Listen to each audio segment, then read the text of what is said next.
Angelo Basilone is the executive chef for the New York Football Giants. He is in charge of providing 3 meals a day for the entire Giants organization. Been with the Giants since 2009, being a Giants fan my whole life. It's, a dream job. Angelo is also related to one of the most decorated soldiers in U.S. military history, Sergeant John Basilone. Sergeant Basilone is the only Marine in history to receive the United States military's 2 highest honors, the Congressional Medal of Honor and the Navy Cross. My grandfather and John were first cousins. I think that gives me a lot of pride to carry on that name, knowing that my name is something. John Basilone grew up in Raritan, New Jersey, one of 10 children to his parents Salvatore and Theodora. He enlisted in the Army at the age of 17 and served 3 years in the Philippines. He completed his assignment in 1937 and was discharged. But 3 years later, he re-enlisted, this time with the United States Marines. In 1942, during the battle for Henderson Field on Guadalcanal, he's credited with almost single-handedly holding off 3,000 Japanese soldiers until additional U.S. troops arrived. Basilone's heroic actions led the U.S. forces to victory on Guadalcanal and earned him the United States military's highest award for valor, the Congressional Medal of Honor.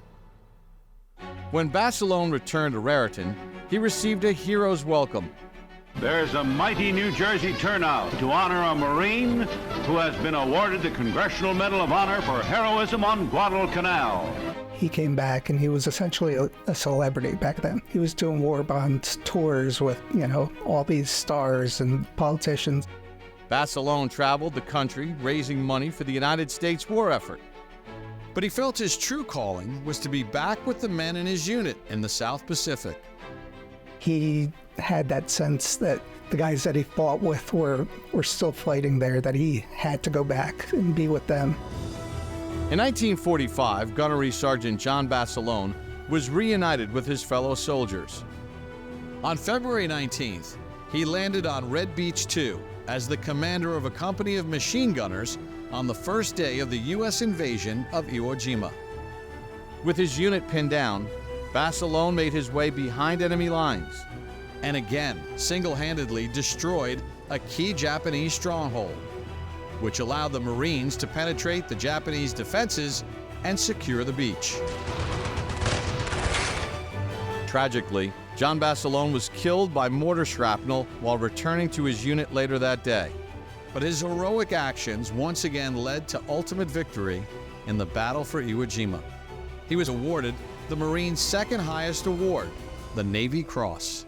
He didn't have to go back. I think that part of the story is what some days pushes me to do better and to be better, and gives me a lot of pride. The memory of John Basilone lives on to this day, with Basilone's name appearing on street signs, bridges, and roads. There are statues and memorials throughout the country that bear his name and likeness. And since 1981, the town of Raritan, New Jersey, has hosted a parade to celebrate and honor the legacy of their hometown hero.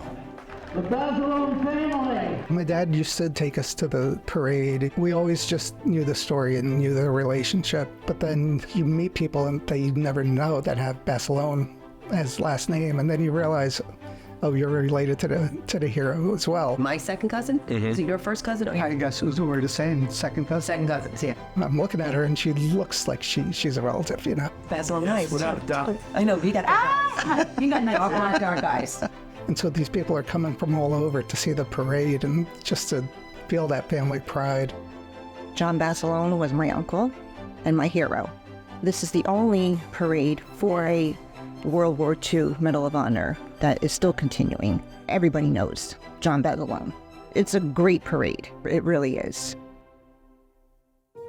And his life story and military heroics are on full display at the Raritan Public Library in the John Basilone Memorial Room. This is the Basilone Memorial Room. This is John's niece, Diane. This room is just filled with a bunch of pictures and articles all about John, and you could really, feel sense of him in here. This one's one of my favorites. Oh, yes, eating the pasta. Yeah, good Italian boy eating pasta. And this one's just legendary. Legendary with his machine gun. Yeah. Yes. The rest of the family. There's his father, Salvatore, Mother Dora, and there's Uncle Donald. There's my mother, Dolores. This is Uncle Johnny. This was the raising of the flag on Iwo Jima. Yeah, this is a famous scene. And there he is. That's one of my favorite pictures. Yeah. I love that picture with him looking up when he's getting the Medal of Honor. Every time I come somewhere like this, I get a feeling of such pride and admiration. Even though my last name is Hawkins, I still am a Basilone. That's right. In a lot of ways. I've met Marines that know my last name, and they'll just tell you how much he meant to them.